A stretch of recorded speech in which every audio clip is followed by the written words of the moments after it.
Khi đất nước không còn chia Bắc Nam, chẳng biết chiến tranh là gì, chỉ được nghe trong những câu chuyện của cha.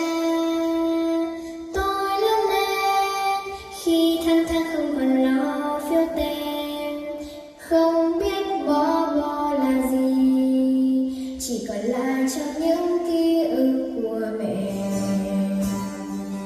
Chuyện của cha tôi là những giấc mơ dở dang, là sức hút nhiên chiến đấu vì một bầu trời đỏ tươi thắm máu bao người. Chuyện của mẹ